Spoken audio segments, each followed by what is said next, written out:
The Presidential Deputy Chief of Staff Dmytro Shymkiv will join us, also one of the brightest minds when it comes to the economy, Tymofiy Mylovanov from University of Pittsburgh, and we will have live broadcast and live interview with Christopher Miller from Mashable from Eastern Ukraine. He will tell us the latest news when it comes to rebel vote. That's all I had. Join us, our conversation on social media, obviously, and we want you to go to our Twitter account and at /@Hromadske and tweet with #Hromadske to join this conversation. If you have absolutely any question to our guests or us, or you want just to express your opinion, go there, or go to our Facebook page at Hromadske International. Also, a lot of our explainers on Ukraine go to the medium.com/@Hromadske, and you can find actually a lot of stuff there. But first, let me show you these results, this official result of parliamentary elections in Ukraine. It took the Central Election Commission almost a week to count almost all votes. They're not finished yet. They're still counting, but we've pretty much got the whole picture, and I want producers to ask yes, and we see those results. So, as you see, there are not a lot of surprises, actually. Pro-European forces like Bloc of Petro Poroshenko, People's Front, Samopomish, they all got the majority of votes. Actually, this is the most pro-European parliament in Ukraine's history. But the other surprise here, as you can see, opposition bloc and a lot of unaligned independents, MPs, got over 100 votes in this new parliament. And actually, what it says is this possibility that for the pro-European majority, it will be a bit harder to get this huge coalition they wanted. And this is like the biggest question at this moment, whether or not they will be able to form this coalition, and whether or not actually it's going to be possible to call this parliament truly representative because of 27 seats actually left unfilled because of failed elections in Crimea and rebel-held territories in eastern Ukraine. Actually, I want to show on our plasma for you all to see. This is graphics, interactive graphics of new Ukrainian parliament, and as you can see, a lot of unidentified independent MPs still in the parliament, and it's the biggest question right now, how they will vote, whether or not they will join the coalition. And let me introduce our other guest in the studio. This is Oliver Carroll. He's an independent journalist, and he is here covering this crisis for months. And actually, he came back from Eastern Ukraine recently. But Oliver, thanks for joining us. But first question, I just want you to ask, is it really such a big surprise how well opposition forces managed to show their support and, among general population? Is it surprise for you, actually? I think there's a danger of exaggerating things, to be honest. I'm reminded of a phrase a Russian economist said, which is that those who want everything quickly receive nothing and slowly. And you have to remember where the Ukrainian parliament has come from. And actually, I think there's a number of stories which you missed in your introduction. Like what? Well, if we look at the results, you'll see, first of all, there was a big danger back in May. A lot of people within government were expressing this fear that Poroshenko's hold on power would evolve into something resembling a monopoly. And these results... You mean Poroshenko will be too strong? Will be too strong, exactly. And these results pretty clearly show that the Ukrainian electorate has rejected the idea of a party of power, a party of incumbency, which is actually quite unusual for Ukraine.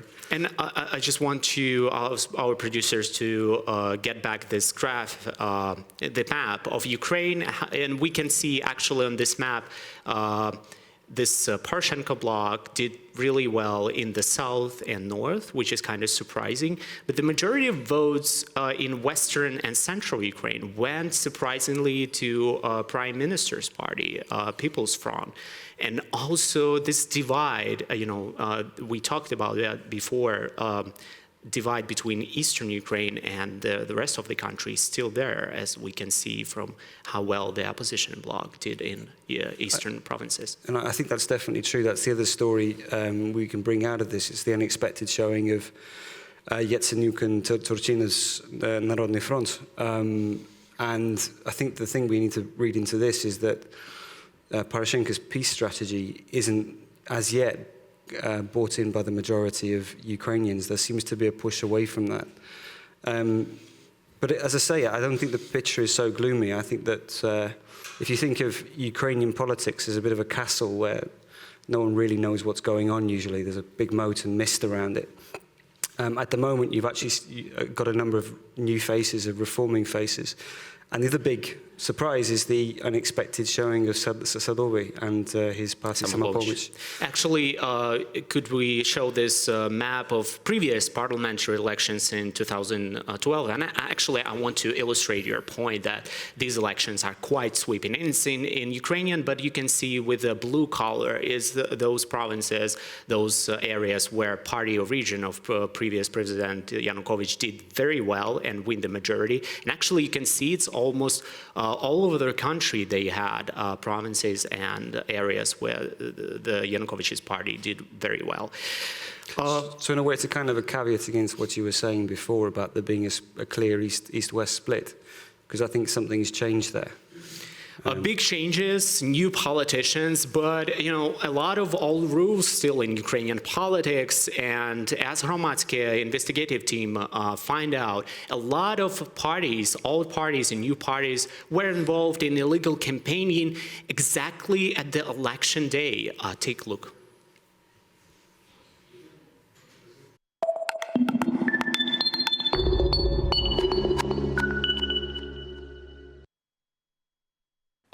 Я читаю.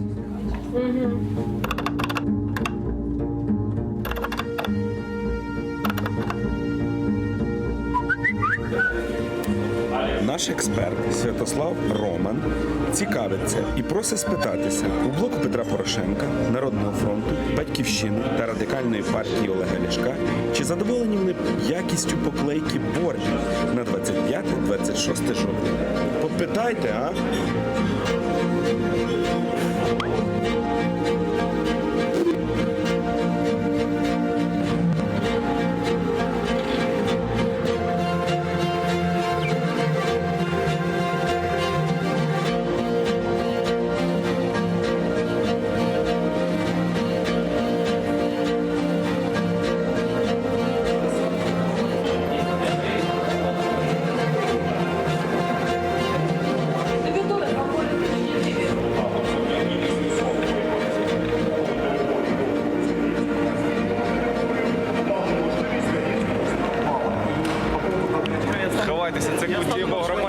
Завтра буде компромат. Да, який компромат? Мене люди, зараз покажу, в Фейсбуку попросили запитати, чи задоволені в радикальній партії якістю друку агітації на 25-26 жовтня. Вили там по бігбордах. Не розумію. А не розумієте питання? Це подколки.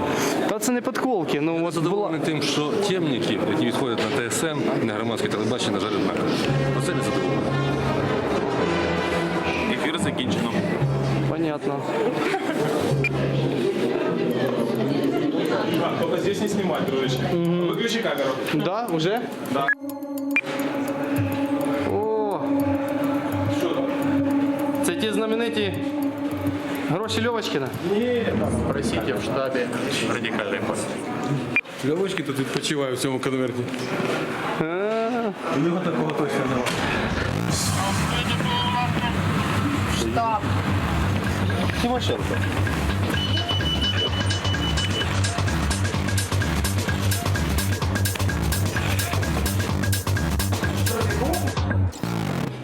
У нас є певний принцип. Ми є прихильниками європейського вибору, демократичного вибору в Україні.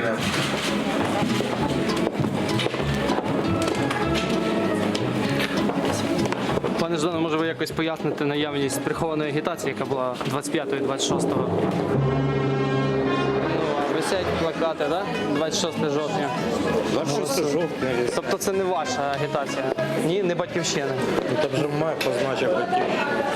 Ми є прихильниками європейського опору. У нас є певні принципи, певні речі, про які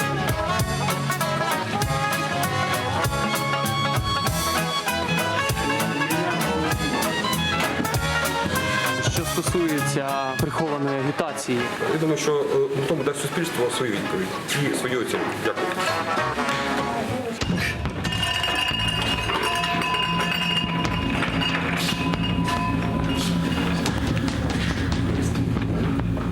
Вы показали хороший результат, как мне кажется. а скритая агітація на білбордах.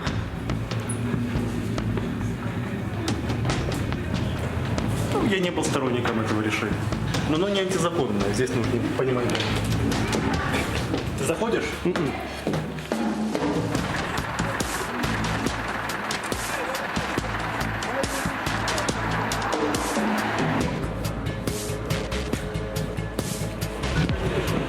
Доброго вечора. Можна вас двох Доброї ночі. поставити, запитати у вас? Я думаю, що тут треба говорити про відповідальність. В законі чітко сказано, агітація – це заклик проголосувати за певну політичну силу чи кандидата. Це була соціальна реклама, назви як завгодно. Очевидно, воно кидалося в очі, і я чесно скажу, я б такого не робив, якби я впливав на рішення, але сказати, що це порушення, що це маніпуляція, що це вплив на результат, немає підстав.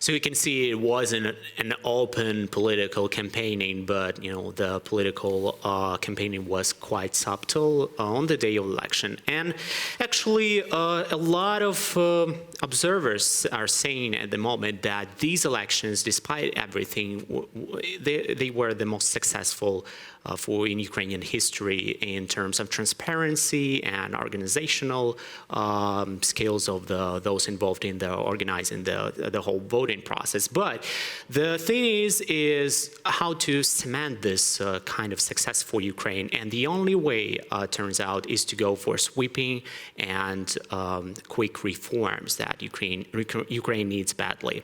Actually, I want to welcome in our studio Dmytro Shymkiv. He's Deputy Chief of Staff of the President's administration. He's actually that President Poroshenko tapped you as a guy who's responsible for reforms in new administration. And Dmytro Shymkiv is also a former Microsoft Ukraine CEO. Welcome. Thank you for joining us. Actually, I want to start with reforms, right, and to talk about that. And actually, even observers, they were quite vocal that they're satisfied with the whole process and how these elections went, and they were quite transparent and they left satisfied. But actually, what they're trying to get this message out that actually the main target for the new parliament, for the new government, and for the presidential administration is to go for proceed with reforms as soon as possible. And actually, before you're answering our question, I want to play this clip from OSCE press conference when they talked about reforms and Ukrainian elections. People have now chosen a new Verkhovna Rada, which will be very different in composition from its predecessor. And in so doing, the Ukrainians have shown their desire for action to address their needs. The Verkhovna Rada must now accept this new mandate in the same spirit and work quickly to implement reforms, many of which are long overdue.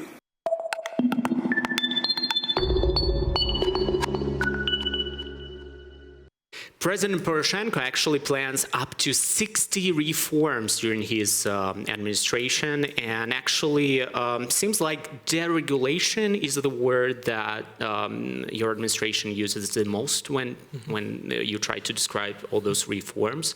Is it true, and is it really so important for your administration? I think that, first of all, thank you for having me here. I think that the key element of the transformation for Ukraine is about not only deregulation, but the first is rule of law. The rule of law needs to prevail in the country, and it's comprised of three key reforms that needs to take place. One, it's anti-corruption, and it's there is a set of things that has to happen. Second, it's court reform, juridical reform. And we need to make sure that it's taking place. And the third one is the reform of the Ministry of Interior and everything related to this area. We need to bring the rule of law as number one. The second element is deregulation.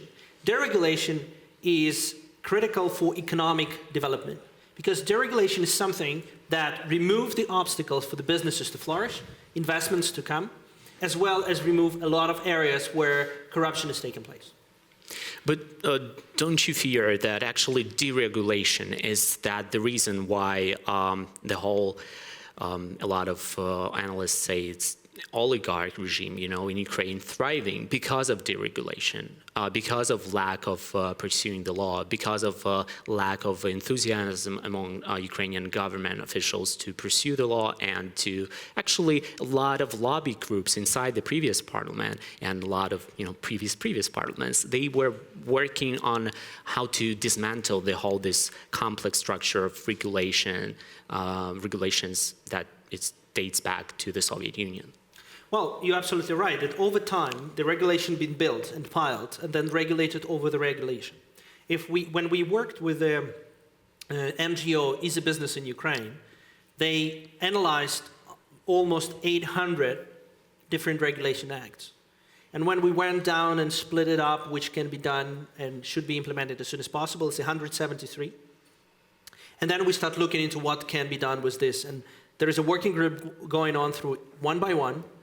And each regulation has something that has some corruption element, some hidden things, some unjustified regulation. And in order to minimize that, we have to, or not minimize, we need to eliminate that. We need to introduce certain laws and certain decrees of the Cabinet of Ministers. But in order to introduce the laws, we needed new Verkhovna Rada. And right now we have a new Verkhovna Rada. I hope it's going to come soon. And that's, I think, the key importance, that the new Rada forms the key coalition, the new coalition that will unite politicians into very concrete steps, what has to be implemented. The same way the majority of European countries are doing the coalition agreements, with a very detailed plan outline for coalition, for politicians, both within the Rada and those who will be elected or nominated to be in the government. So with a very, very concrete steps, which needs to happen within the regulation, within different reforms area. Oliver, do you have any questions? I suppose the question is, I mean, Ukraine is not alone across the post-Soviet space in having a system of selective justice, reform, law enforcement. A sort of switch-on, switch-off system, and the people who are in charge of the switch are the people with power. I suppose my question is, what is the president doing to ensure that the reform process doesn't turn into a clan-on-clan war? Like it did before on many occasions. First, transparency. Let me outline what we established. The president established National Reform Council. In National Reform Council, we have president, Prime Minister, members of the Parliament, National Bank of Ukraine, and whole Cabinet of Ministers sitting in the one board and making decision on the key reforms. Then under it, we established Executive Committee, which has 2 people from the President, 2 people from the Cabinet of Ministers, 2 people from the Parliament, and 1 person from National Bank. This is executive team which meets every week. and tracks what's the process, how the process on each reform is taking place. But how the opposition will be present through Rada, through Verkhovna Rada, they can be nominated. We will be asking Rada to nominate people. Then when we go into the development process, then there is a project management office which will help to coordinate different working groups that exist in different ministries and institutions. As it now, we help with the project management office to coordinate things. What is the number one importance is that any working group, let's pick the civil service reform. This working group developed laws and some procedures, the latest law. They must, and we make sure that that happens, engage the civil society, expert. All their work needs to be public. So there is a public involvement and public ability to trace any reform on the side reforms in UA, which we are currently trying to establish and build, so that any idea and any decision can be traceable, any development, any thoughts be there online, anything that's important for the country can be open to anybody in Ukraine and outside Ukraine. Okay, but deregulation, right? It also means drastic cuts in government spending and the size. And actually, the latter is the size of 23% of GDP, and some people say that cuts also needed in energy subsidies, that amount of 10% of GDP, which is kind of really huge, and also reducing senior public servants' retirement benefits, and they're equal to 4% of GDP. And all those things are predictably unpopular among the public, especially when it comes to energy subsidies or a lot of government workers like teachers and medical workers. How you plan to sell that kind of unpopular reforms, and how you plan to find the needed support in the parliament for that? Because let's be frank, all those parties that made to the parliament, all their programs are quite populist in a way that, for example, a lot of them promise to expand government, not to cut it. Let me, the way we see through coalition agreement.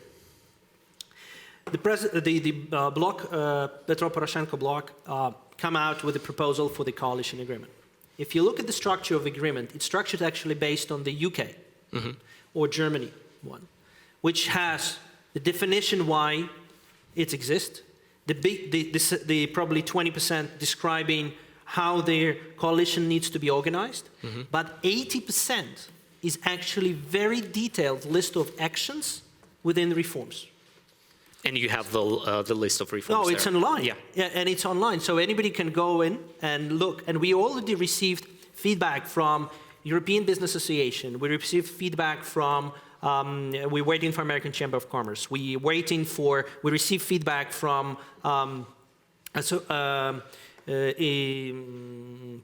consulting companies, PwC, Ernst & Young. We're receiving the feedback from different experts. There is a reanimation package of reform. So people looked at the proposal of reforms and they would like to see very clear steps to be done. Actually, everything you just listed is in this coalition agreement. Very unpopular things, but somebody has to do it. Ukraine is in the state where we have to start executing things. Stop talking, start executing. And in order to, how you can commit, and this is actually the European practice, when you create a coalition agreement, within the coalition agreement, you describe which coalition is agreed on. Reform A, anti-corruption, set of actions. Court reform, set of actions. Deregulation, set of actions. Transport reform, set of action. Privatization, decentralization, set of actions. It's a serious work where everything is described, what has to happen. And then coalition votes for that in the parliament, and coalition government executes this plan. This is very important milestone for the democratic country. We can't run a coalition in the country with a 3-page document. It has to be very concrete and very clear what to be done. But wait, the document that you're talking about is President Poroshenko's document, the block of Petro Poroshenko's document. And through the whole week, we've been seeing those reports about People's Front, the Prime Minister party that did so well in these elections. They're putting out their document, with their kind of version of coalition, how they see it. It came first in the popular vote, of course. Yes, it's true. And actually, do you think that it's kind of problematic now to combine those documents or to decide what kind of documents we should follow? The Petro Poroshenko's documents, Yatsenyuk document, and Samopomish, for example, the third party that they did so well, and they could also put their documents in, and they're very crucial for a coalition. I think the role of the coalition discussion is to have discussion and pick in things that has to be in the document. I find it very strange when one document says reform of energy, that's it. And I see another document that says reform of energy, A, B, C, D, with very concrete steps. That's two different approaches. One is very concrete, which is traceable and understandable for everybody who is behind that. Another one, reform of energy can be mean, without description, sell everything to Russia. That could be as well. That's another option. And when people go into the coalition, I'm joking, of course, but when we go into coalition agreement, anybody who goes into coalition, any agreement, they need to understand what they're signing up for. And I believe that Samopomish will also have a detailed kind of things that has to be done. And this is a task list. That's what people expect. Maybe some of this is not popular. Something might not be popular. That's understandable. But unfortunately, country for 23 years been in the in dire straits, and downhill of creating a very ugly legal system, very ugly things. We need to reform all that. Is that an issue right now in coalition talks, reforms, or just the trade of? I believe that there is a general understanding that it's important to have description, what has to be done, and not very general, but actually very specific. And I see that the dialogue is taking place. We'll see how it evolves over the next couple of weeks. But it's as if, again, we need to aspire and learn from the examples that exist in Europe. What are the hardest part at this point proceeding with the coalition talks, because they're still ongoing? Well, I can't bring this in because I'm not involved in details. I'm helping to coordinate teams in the bloc related to reforms as a head of the executive committee for reforms, because we engaged a lot of people who submitted a lot of ideas to us. We have a lot of materials already prepared by experts, and we want to share, and we're sharing this with political parties, so that political parties can see what experts are saying. For example, if we have to reform Naftogaz, what are the steps need to take place? If we're talking about reform of Ukrainian railways, what are the steps? And what has to be? Do we agree to have it in coalition agreement as a commitment of the government and the parliament or not? Do they agree to abolish common social tax to 23% as President Poroshenko bloc is proposing? I think that all this is a subject of negotiations of multiple parties who will join the coalition team. And I think the last question I want to ask about the deadline. Do you have any deadline for coalition talks? Because, we had the first deadline right after the election. It was next week, precisely 10 days. Right now, it seems like it could take more than 10 days. Nobody's surprised. It's Ukraine politics. But do you have an internal deadline for coalition talks? It's a fantastic question because because I looked into this subject in a lot of areas. There is a fantastic research done by actually for UK, and the span of coalition formation in the European Union range from few days to actually several, almost 60, 80 days in some countries. I think that, and I hope that political parties will find compromises on some of the topics for reforms but they will still focus on the results that has to be delivered, because the country currently needs support. Country needs revival. Country needs action. And I hope that there will be no political jeopardy and personal positioning versus the country, which we all aspire to change, which we all aspire to prosper and join European Union, hopefully into 2020. Thanks a lot. It was Dmytro Shymkiv, Deputy Chief of Staff of the Presidential Administration. Thanks a lot for joining us. And actually, we want to talk a bit more about old faces in Ukrainian parliament. It's true that we see a lot of new faces, but actually, what about all those old faces? And as Hromadske team discovered, there are a lot of them in new Ukrainian parliament. Take a look.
Завітали до опозиційного блоку, бачиш.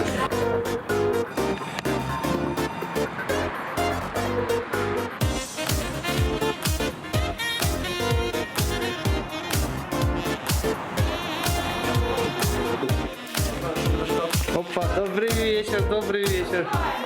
Добрый вечер. Чего же вы в таком хорошем настроении? А что? Оппозиционный блок 10%, им теперь главное защитить результат. Давайте мы дождемся официальных результатов. Юрій, як так? Що? Кум Ющенка, в опозиційному блоці. Причому тут одне до іншого.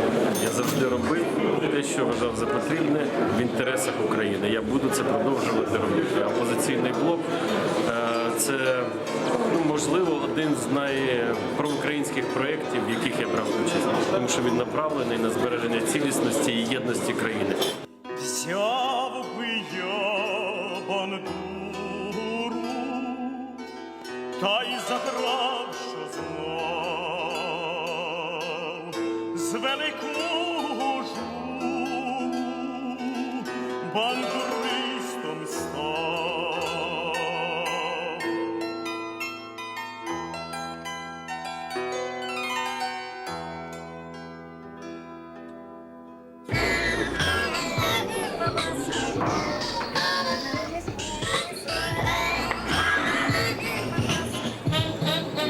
Вообще запугали.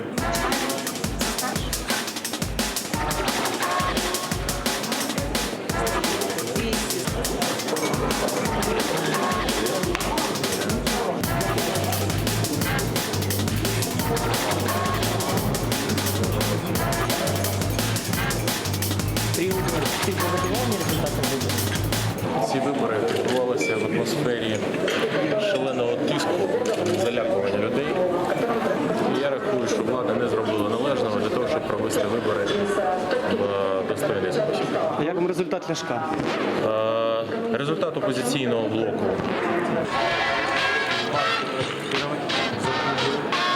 Я хочу звичайно, що треба думати не про портфелі, треба думати не про Дарко. Несподівано бачити тебе тут. Я тут є готовий, я працюю в Новій Україні, в інституті. Засновником інституту Ільовочки.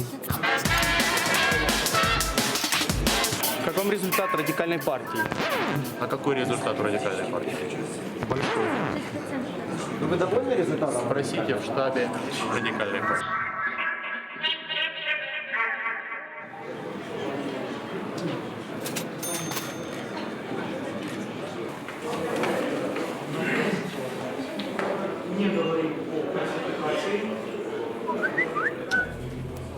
Наш експерт Святослав Роман цікавиться і просить спитатися у блоку Петра Порошенка, Народного фронту, Батьківщини та Радикальної партії Олега Ляшка, чи задоволені вони якістю поклейки бордів на 25-26 жовтня.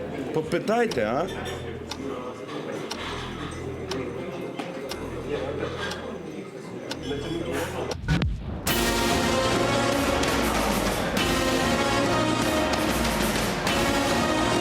Левочкина?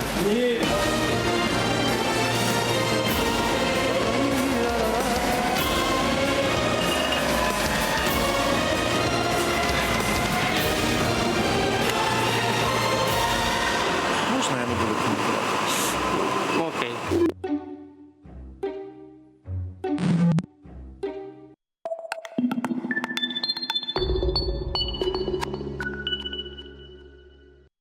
Welcome back, and we talked a lot about reforms and Ukrainian elections, but actually we talked a lot about Ukrainian economy and dire state of Ukrainian economy. Actually, part of the reason, of course, this massive war in eastern Ukraine, and actually today was very important for eastern Ukraine because local separatists tried to stage a vote there and try to gather as much voters as possible to decide on the new parliament and who's going to lead the rebel republics. Actually, right now, we're going live to eastern Ukraine, to Donetsk, to talk to Chris Miller, his senior correspondent for Mashable.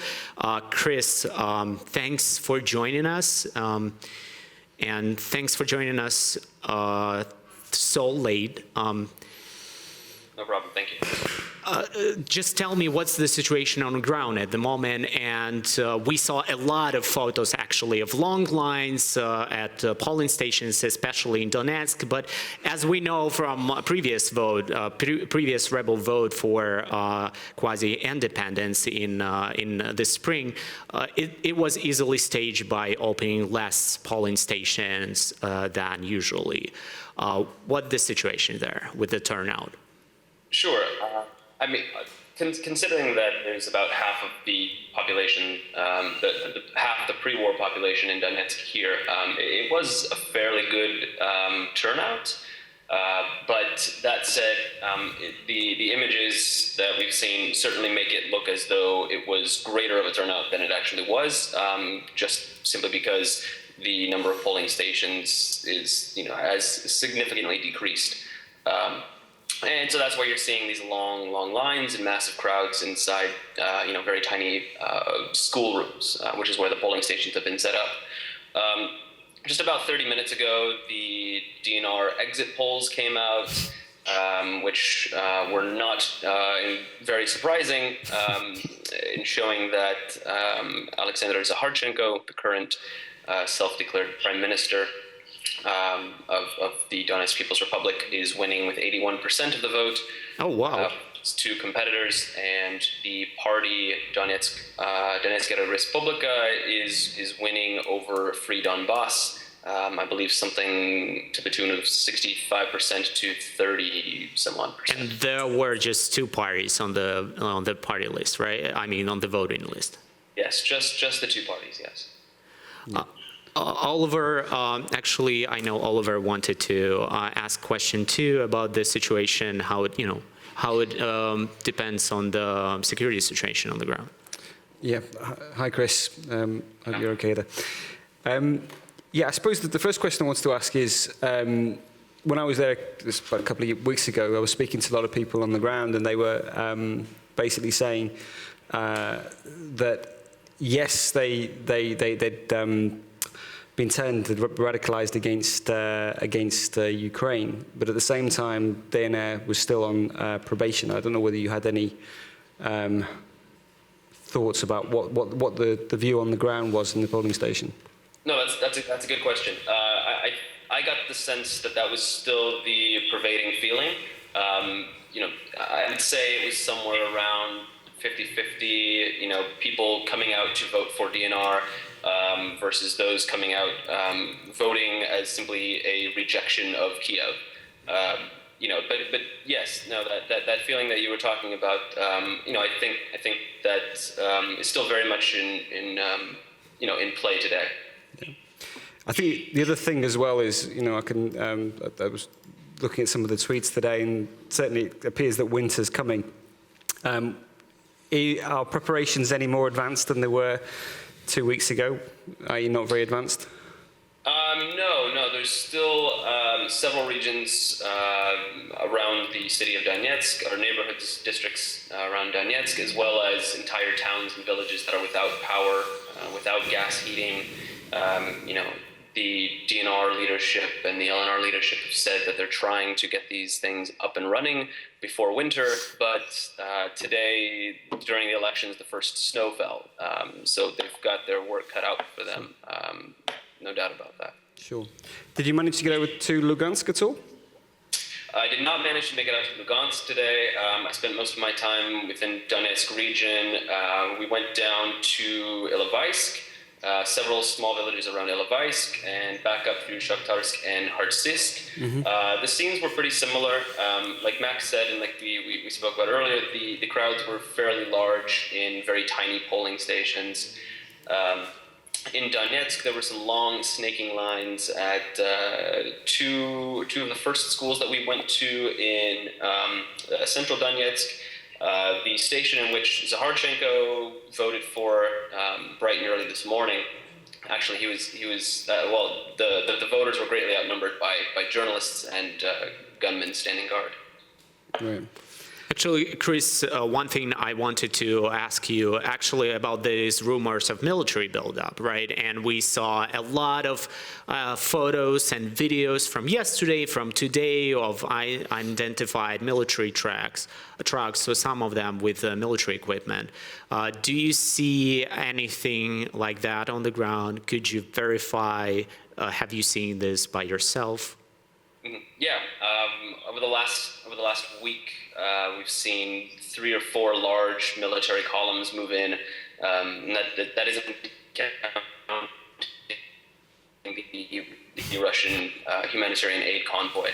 But these columns, including the one that we saw today, and I say we being myself and my photographer Evgeny Feldman, along with several other Western journalists, saw this military convoy of at least 40 vehicles that included our, service to air guns or anti-aircraft weapons, as well as troops in military garb and several crates of ammunition stacked in the back of these trucks.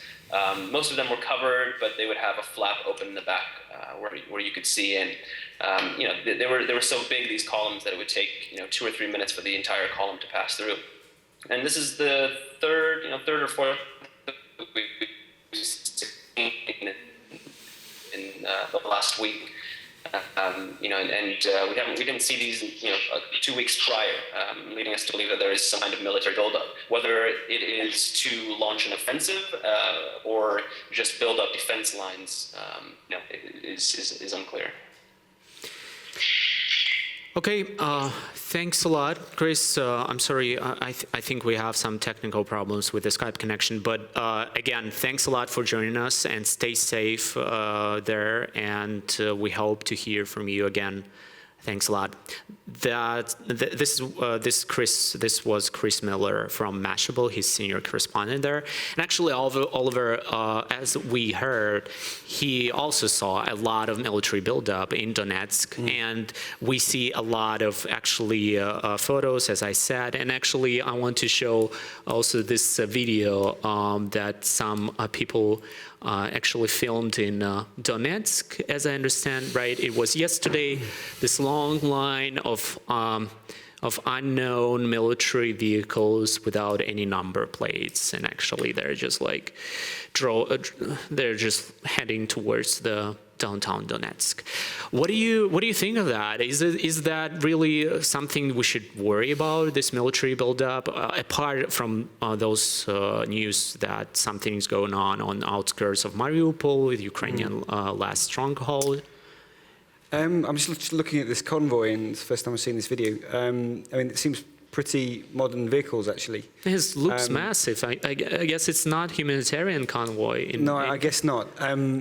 I think the thing to say is that there are military vehicles inside these Occupy. I mean, it's essentially a de facto state. You know, we should be honest, and the Ukrainian influence there is statelet, we should say, is minimal. But that there are military vehicles there should surprise no one. There weren't so many military vehicles, certainly on show when I was there 2 weeks ago. And the general feeling... Actually, the recent development. I think we started to see that 2 days ago, maybe 3 days ago.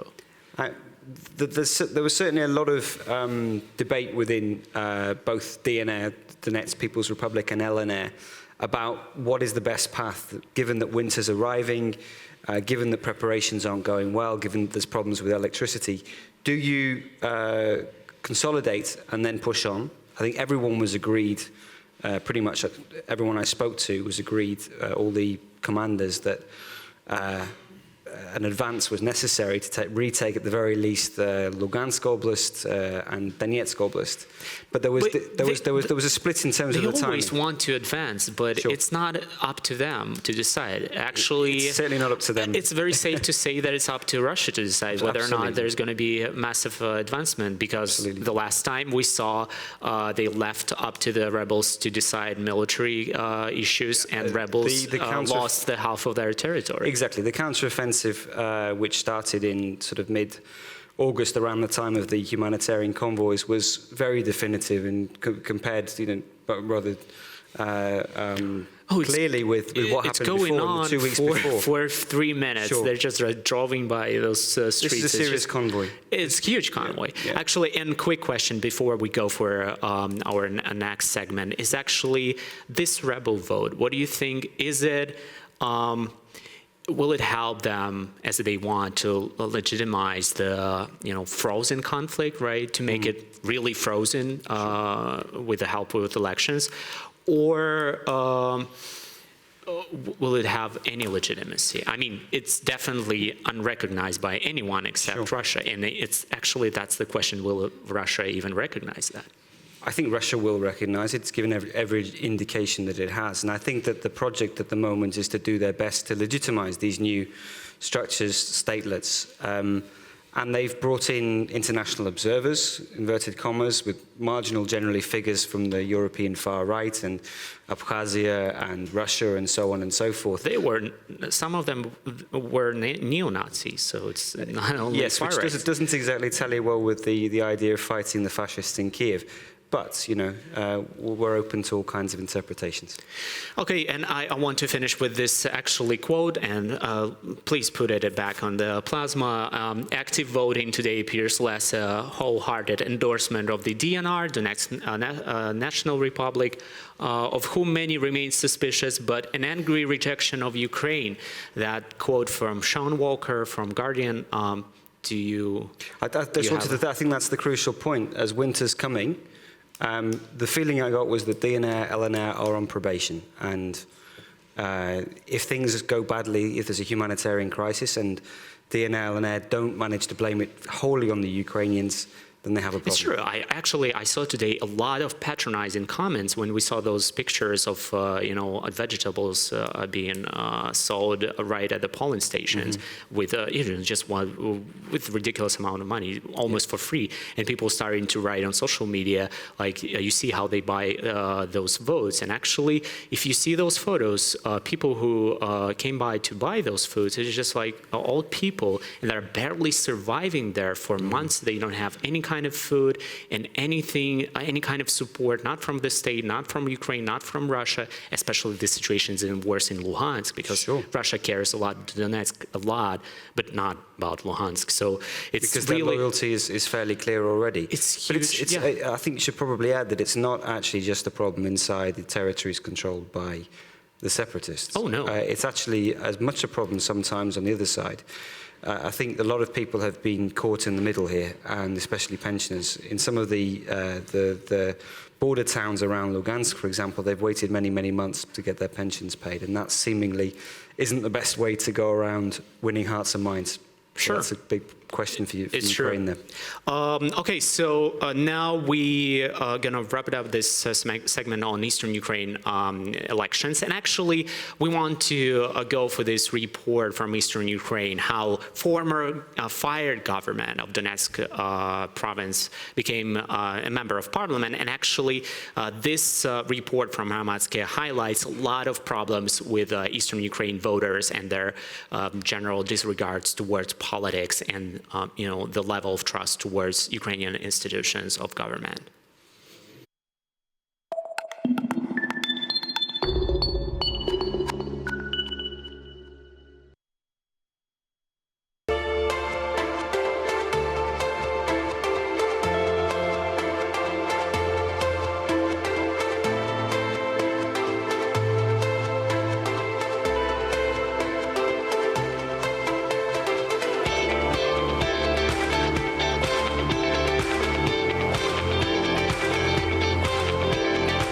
Ну что, дорогие мои жители, сегодня у нас в гостях уважаемый Сергей Алексеевич Тарута. Он изъявил желание встретиться, поговорить по душам, ну и принять, конечно, какие-то решения. Это наш человек, который будет нам помогать. Вот мы вам раздали кулечки. Кулечка есть, вот такие штучки. Есть одна вот такая штучка, на которой написано пожелание. И адрес обратный, чтобы вы получили адресную помощь. Пожалуйста, кроме разговоров, положите свою лапку, потому что не записано, потеряно. Первое, главное достижение, что у нас была самая лучшая команда. Второе, то, что мы сохранили территорию, в том числе ту территорию, по которой мы сейчас ходим и общаемся с жителями. Если бы не было бы нас, то Мариуполь бы, конечно, не был бы защищен. Третье, то, что позиция Донецкого региона постоянно была в центре внимания нашего правительства и администрации президента. Это то, что мы постоянно очень жестко отстаивали интересы Донбасса. Почему президент так-то решил, что здесь должен быть новый губернатор? У него концепция, что здесь должны быть военные губернаторы. Поэтому я с этим не согласен, не говорил ему об этом. Здесь нужны хозяйственники, экономисты, управленцы. Сегодня по российскому телевидению постоянно показывают искаженную картину. Каждый день обстреливаются мирные районы боевиками под видом обстрелов со стороны украинской армии. И постоянно насаждаются как раз эта ложь. И люди, конечно, питают огромную ненависть к Украине, потому что они считают, что их обстреливают. Также есть и вина еще украинских властей, когда их лишили пенсии, зарплаты, и государство отказывается помочь в тех районах, где нет контроля украинской власти.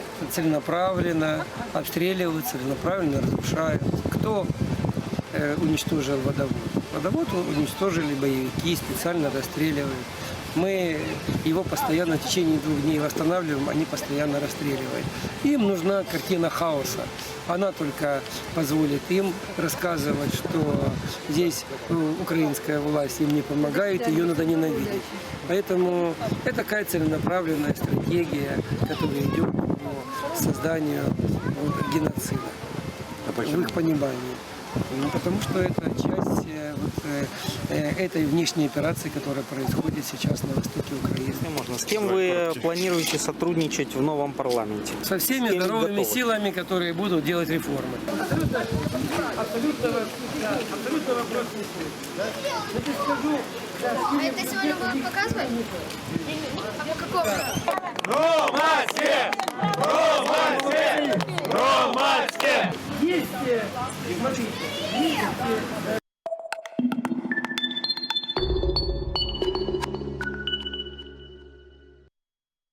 Okay, and we have another guest in our studio. It's Tymofiy Mylovanov from University of Pittsburgh, and welcome. Thanks for joining us. Actually, I know you're on your rare visit to Kiev, and we really appreciate you're here with us tonight. And actually, I know you heard some of the things that Deputy Chief of Staff, Presidential Chief of Staff, said about their anti-corruption reform push, and actually it's so important for them to establish this rule of law first, because it doesn't matter what the law says as long as nobody wants to follow it, right?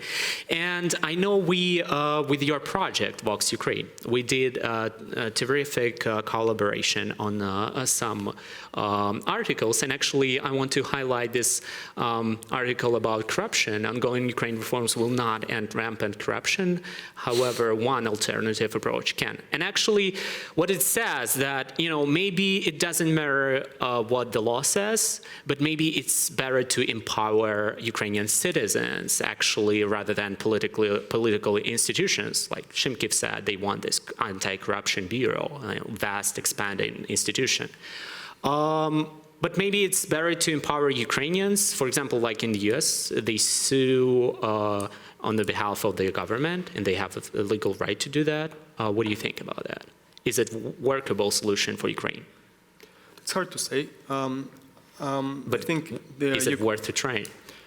Perhaps Ukraine is in a difficult situation, and so Keith Darden has written for Fox Ukraine, and his idea is to introduce this act where an individual can sue on behalf of state for corrupt activities and perhaps get a percentage of this. This might work well.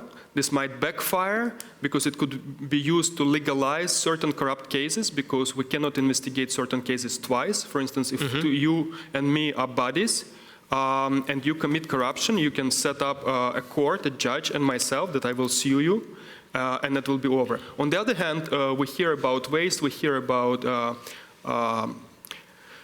diversion of funds, we hear about issues with military and elsewhere, and perhaps it's better to empower citizens to bring at least to the attention of the courts and the public the cases they are observing. And there is so much enthusiasm among Ukrainians right now, right? Especially they create those non-governmental government organization, grassroots organization to fight corruption on local level.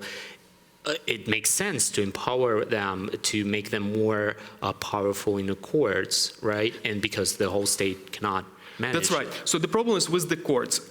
If we can also simultaneously secure that the courts become better, and that's a difficult problem. But at the same time, I want to mention that we do want to empower just citizens, plain citizens, because these are people who are bringing about change in Ukraine. So the previous regime went down not because of some top-down effort, but because of a couple of perhaps maybe tens of thousands or maybe 500,000 of extremely committed people, and they managed to bring down the regime. Similarly, a lot of people who are committed to the sovereignty of Ukraine have been able to stop the invasion. And the important observations we need to make, that a lot of change is coming from down to the top rather than from top to the down. But at the same time, I think these approaches are complementary. What the state is doing, what the new government is doing, should be applauded to. We should support it as much as possible, but simultaneously would like to build institutions which will stabilize the government and complement the government. We want to have free, independent media. We want to have whistleblower protection. We want to embrace the competition, not perceive it as a threat. And we, of course, want to understand that corruption is a symptom of an illness in the economy, and we want to remove that illness first rather than fight the symptoms. Sometimes, you know, it seems like this is like building up the whole state from the ground zero level. There is so much work to be done, actually. Do you feel optimistic that it's possible? Well, so you are correct in observing that the state institutions are extremely weak, and it will take time, even under the most optimistic scenario, to rebuild them. That's a problem, and we need to address that. When you ask the question whether I'm optimistic or not, it depends on what is the benchmark. If our benchmark is the beautiful future of Ukraine within 6 months or within a year, I'm not very optimistic. But I think the right counterfactual would be to compare what is happening now to what would have been happening had Yanukovych stayed in power. That's the right benchmark to me. And the question I ask myself, is the situation better in some sense relative to what could have happened had the Yanukovych regime has not been changed? And I think in that respect we should be optimistic. The Ukrainian sovereignty is under threat. We have to proceed with reforms immediately. And I want to make a point that reforms, in particular anti-corruption reform, should be perceived as a weapon. Institutional reforms is a weapon. We're only being pressured by the vested interest and foreign agents because there is a chance to pressure us into something. If it becomes clear that there is no way to stop Ukraine from a successful state, maybe in 5 years from now, the pressure will stop. Great. Let's go back to the economy. Actually, this week brought very disturbing news. Ukraine's economy shrank more than 5% in third quarter, and this is more than anyone could predict. Actually, the problem is, the part of the problem is, or maybe the problem is this horrible, brutal war in the East that eats out all Ukrainian possibilities to reform or to act swiftly on reforms.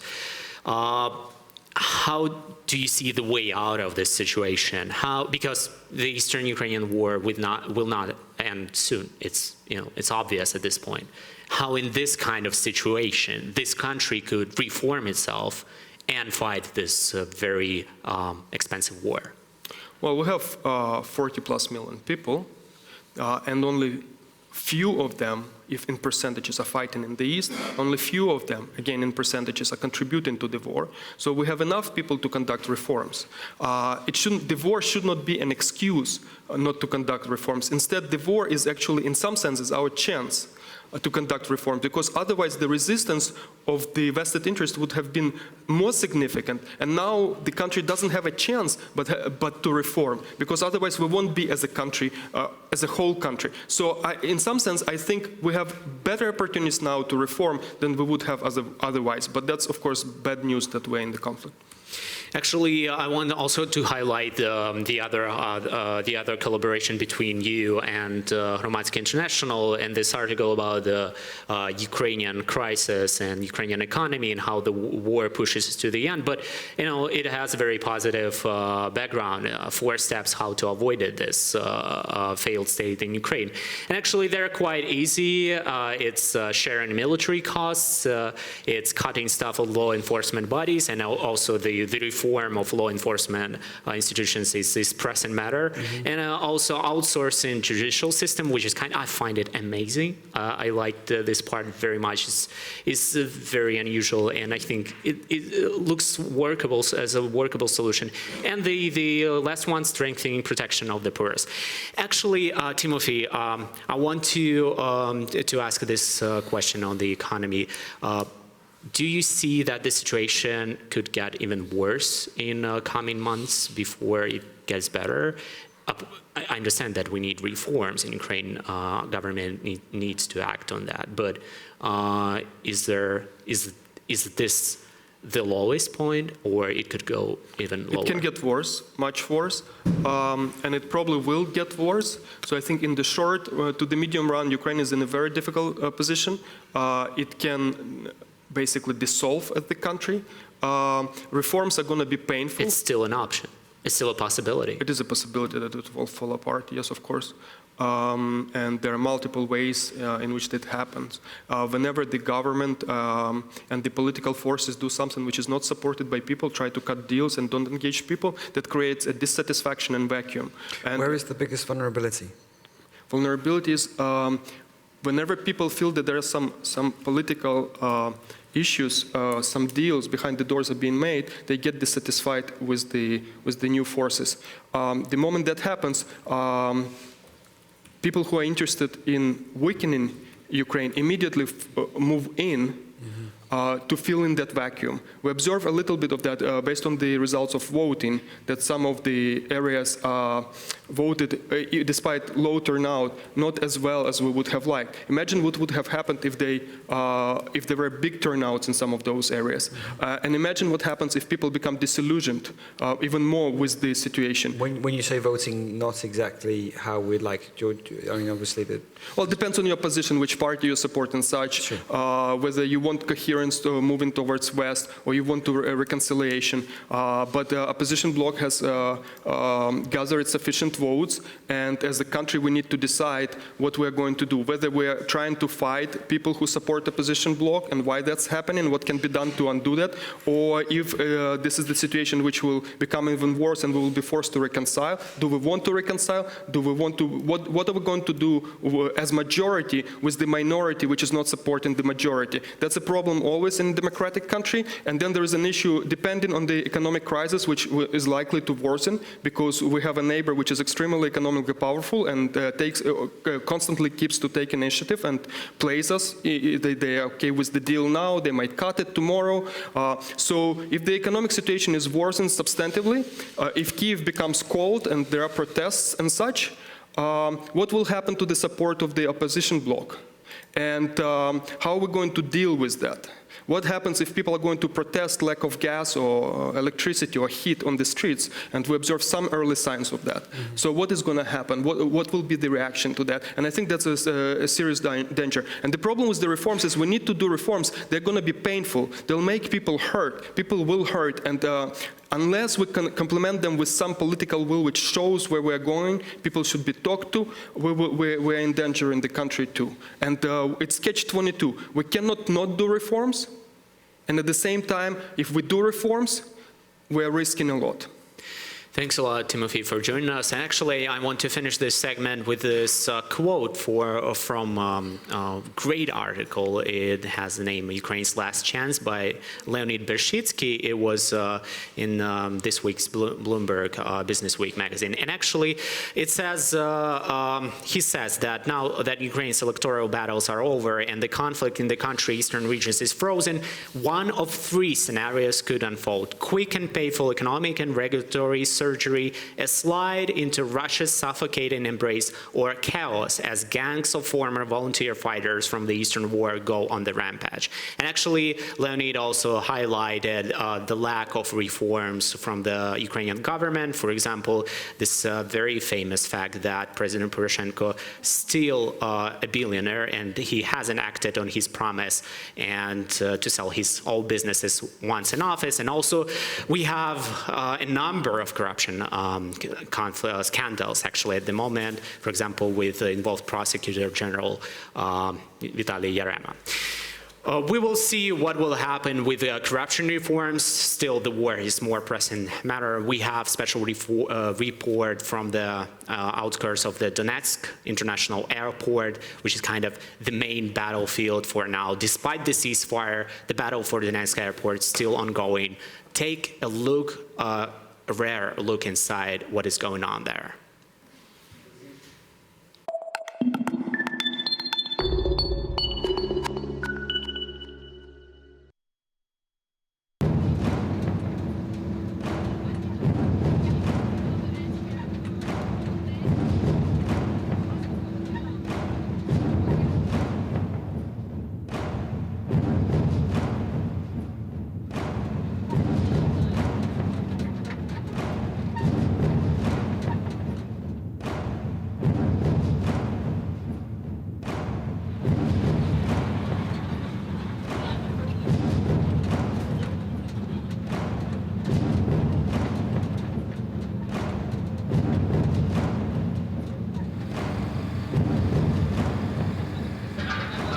Господи, зніми стіну, покажи стіну. Так. Ну, зараз зніму. Так. Це не сліди від уламків, там, від осколків чи від куль. Це звичайне коров'яче гімно. Ну як? От, яка вибухнула отам, за парканом, у сусідів. До речі, вбило 2 корови і теличку. От. Все було в гімні, все, реально. Машини в гімні, квадроцикл в гімні, стіл в гімні. Це гімно.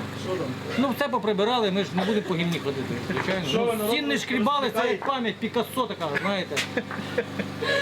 Ескіз Пікассо. Сучасне мистецтво. Називається «Лики війни». От гімно на стіні – це «Лики війни». Немає сенсу відпускати добровільні батальйони, їм зараз з фронту, ну, чисто невигідно владі. Ну, з прагматичних причин. У людей дуже багато запитань. А вони типу підуть в Київ? Звичайно, що ми зберемося там. Нас військові підтримують так само в цьому питанні. Що треба щось вирішувати, тому що це те, що робиться, це взагалі дурно. Людей, які хочуть воювати, вони не дають їм воювати, вони не віддають їм зброю, вони їх не призивають нормально. Вони призивають мобілізованих, які не мотивовані взагалі воювати, розумієте? Ну нащо мені такий тил, який може, я обернуся, його вже немає. А ви думаєте, це робиться навмисно? Так. Запам'ятайте, тут немає хаосу ніякого. Все планомірно сплановано. Ця війна взагалі, ви не зрозуміли, чого ця війна так як раптово з'явилася? Щоб відволікти весь народ від внутрішніх проблем. Найкращий засіб відволікти людей від того, що ж робиться реально з твоєю владою, що вона тут чудить. Це значить знайти якогось ворога. Ворог знайшовся тут і тут, бо їм вигідно. Якщо реально поділять, пєски мають відійти їм також за цим поділом. Ну тобто не те, що їм, а має бути буферна зона тут. Ну, буферна так.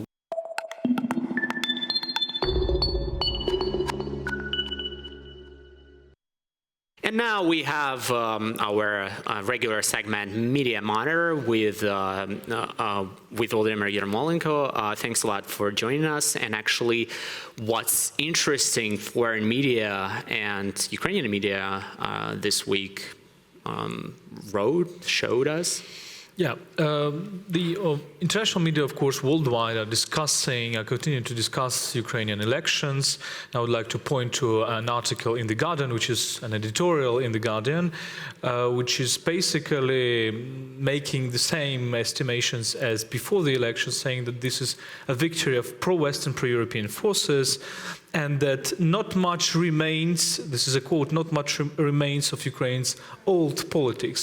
Another interesting thing in this article is that the emphasis on a tiny result, on a bad result, basically, of far-right, both far-right and far-left parties, both of communists and far-right parties. And I think it's an interesting symptom showing that basically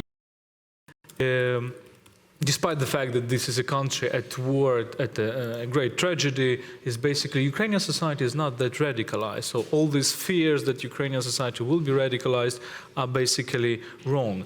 Another interesting article was published by Die Welt, which basically also shows that Ukraine is taking a direction to Europe.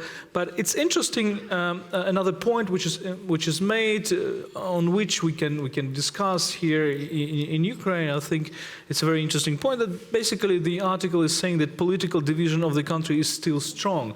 Well, this is kind of a debate we can have here, because on the one hand we can say that there is a political division indeed, but on the other hand Ukraine has never been as united, and the majority of Ukrainians have never been as united as today, as now. Now, the second topic is the separatist elections, the rebel elections, which are held today. Many newspapers are analyzing that, and just briefly saying that Süddeutsche Zeitung wrote an article singing games and propaganda on these elections. Now, Die Welt, also the German newspaper, wrote an article about separatist vote, and La Libération, the French newspaper, also drew attention to these elections. Well, and they kind of making quite a unified picture, saying that basically everybody knows the winner on these elections, and it makes a huge difference between these elections, separatist elections, and Ukrainian parliamentary election, legislative elections, in which Ukrainian politics saw a real comeback of a competitive struggle. Now, the third topic, an interesting topic, is the relations between Ukraine and the West. And here, two very interesting articles, one published by Commentary magazine with the title, with a kind of a very provoking title, Is Ukraine too pro-West for the West? And I quote, what if Kyiv simply wants to act as an independent nation pursuing its interests rather than be the messenger boy between American realists and the Putin government? This article is criticizing some ideas expressed in American politics, but also in European politics, that basically Ukraine should continue to have good relations with Russia and continue to be a bridge between the West and Russia. But this article is showing and makes a very good point that basically Ukrainians have made their choice, and they made their choice to pro-Western and pro-European values. So another interesting piece was published by Washington Post, how Putin turned Ukraine to the West. We are discussing many times in Western media and Ukrainian media Russia's tactical victories, some tactical victories, but we forget sometimes to see that this is precisely this attack of Russia which indeed turned Ukraine to the West, consolidated Ukraine, and as we said earlier, Ukraine has never been as pro-Western as now. And the last topic is Russia and the West, and here two very interesting articles. I would like to finish with them. One is in Der Spiegel, the German newspaper, about new military doctrine.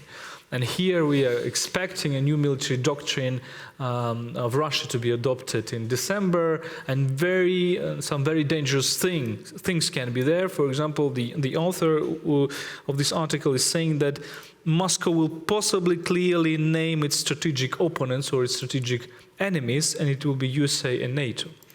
Not only USA, but also NATO, so also European countries. And the last thing is I think it's a brilliant article by Andrei Piantkovsky, who is a Russian expert, politician, and activist, published in Radio Liberty, On the Way to the World War IV. It is in Russian, and here a very interesting metaphor, very interesting concept, Narva paradox. Basically, Piantkovsky is describing this strategy of Putin to provoke West, even in the NATO countries, not only in Ukraine or Moldova or Georgia. So the Narva paradox, I remember Narva is an Estonian city which with a large Russian minority. The Narva paradox is Putin's capacity to put with a single step the whole West before an unthinkable choice, humiliating a capitulation and withdrawal from the world history or a nuclear war with a man who lives in a different reality. And Piantkovsky is describing basically what he sees as a strategy of Russia to continue to challenge the West until the point where the real confrontation is inevitable. So that's briefly it. That's our analysis. Media Monitor with Volodymyr Yarmolenko is always brilliant. Thanks a lot. And we're a truly digital show, so I'm sending the link with all articles placed in one post to the Medium. I'm sending this tweet right away on our Twitter account at Hromadske, and you can go to Hromadske Twitter account and to see that link, and it's actually you can find out all those Media Monitor links there, and to follow them, to read them, and actually to know more about what's foreign press writes about Ukraine. Okay, so now I want you to see one footage, the last footage from last week. It's actually this tragedy happened in Kyiv, so take a look first.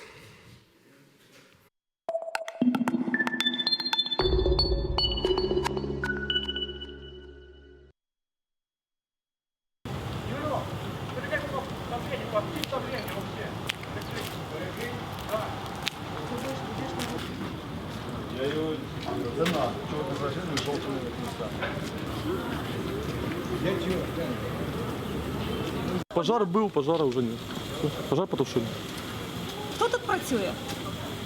Я вас спросил, есть пресс-служба, обращайтесь, пожалуйста, я вам все объясню подробно. Они все знают.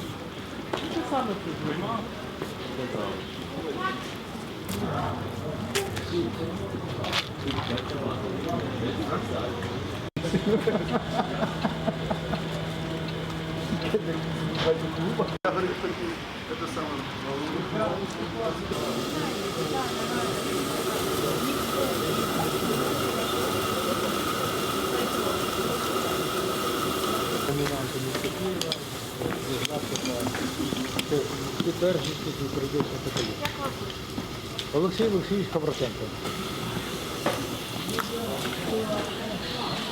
А показують різнокольорову?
So this week in Kyiv was quite disturbing. And take a look at the next footage. Actually, that's the oldest Kyiv cinema set on fire on Friday, I guess. Yes, it was on Friday. And, you know, it happened, this arson attack happened during an LGBT movie screening. Judging from the witnesses' account, the attackers were explicitly vocal about the hate nature of their crime. It could also have been a smokescreen for a land dispute. Still, the result was an attempted manslaughter. Despite that, Kyiv police refuses to classify the movie cinema attack as an LGBT hate crime. The next day, a group of far-right people in military fatigues also attacked another LGBT movie screening in Kino Panorama Cinema in the downtown Kyiv. Viewers were evacuated, the screening was cancelled. Did police arrest or detain anyone? The answer is no. Following the attacks, local LGBT leaders urged community to rise up against hate crimes and also to prosecute all those people involved in the Jovtin attack and Kino Panorama attack. And let's listen to one of the LGBT activists from Kyiv, Olena Shevchenko.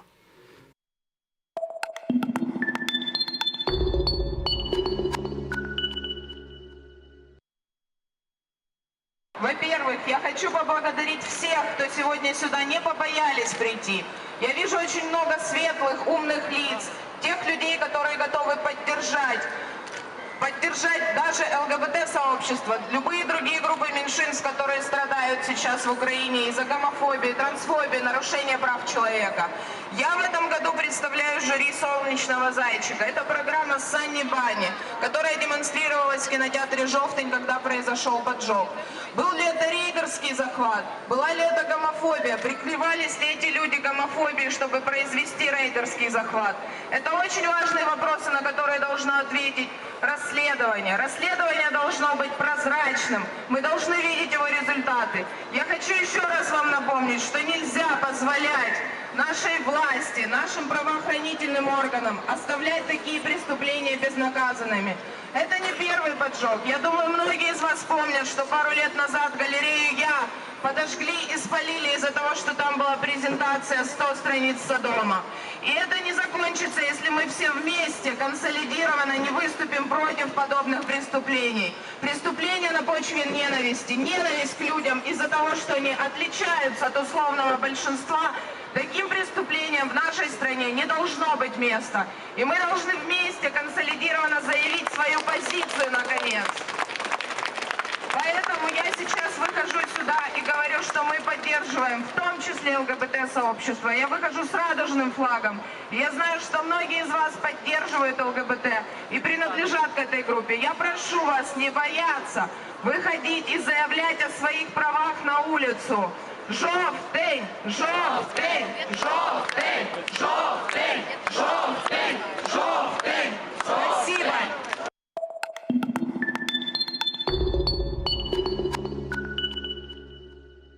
And October is obviously the name of the cinema under attack. These are not the first attack on LGBT movie screenings in Kiev. Attacks in 2009, 2010, 2011, and 2012 were all left unpunished. This year's Kiev Pride was cancelled because local police refused to protect it from aggressive far-right groups. A Kiev gay club in the downtown was vandalized and attacked numerous times just in the course of last year. Amid LGBT attacks in Kiev, the appointment of a man with a neo-Nazi ties as new local police chief has a truly terrible timing. The recent wave of anti-LGBT hate attacks in Kiev is just sickening. It spreads the fear unseen in years. Local LGBT community feels more unwelcomed in their own city, me included. So to let those hate crimes against LGBT community happen is a really bad thing, but left those crimes uninvestigated is much worse. And actually, this failure to investigate is really a terrible thing. It's less about LGBT attacks and hate crimes, and it's more about accepting this whole package of being a Western civilization society, where you understand that you need to protect and to tolerate your minorities, because you understand just as just as the chain as strong as its weakest link, the democracy in any kind of country is as strong as its weakest individual. And actually, I want, for a final comment on this topic, to say a couple words on this really terrible situation that we saw on Friday and Saturday. Oliver. Well, I would agree with you in general terms that it's a very ugly story, and these kind of stories are the litmus test of the future Ukraine. The war isn't going to be won on the front lines. It's going to be won through the reforms we talked about and through the idea of a civilizational choice. You know, when people say they're pro-European, which a lot of people do, it's not just about Burgundy, BMWs and FC Barcelona. It's about a choice of values and tolerance, which generally is what is accepted in Europe at the moment. So absolutely right. The problem is, of course, as you alluded to in the introduction just then, a lot of the government institutions aren't exactly following best practice. I remember having an interview with an official inside the Interior Ministry,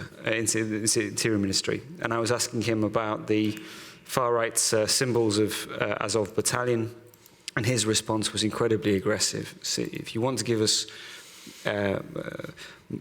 stories and moral lectures, give us your money first, and then we'll listen. So it's a litmus test. How Ukraine responds to this will really determine how it turns out as a country. To establish the rule of law. That's actually the red line that crossed our whole show tonight. Exactly.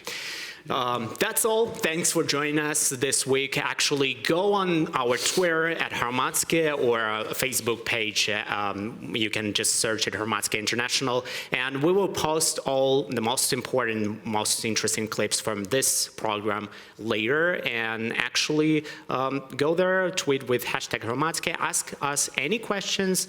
We'll definitely answer them or try to answer them. Thanks again for joining us this week. I'll see you next week. And before we finish, we want to show you this clip.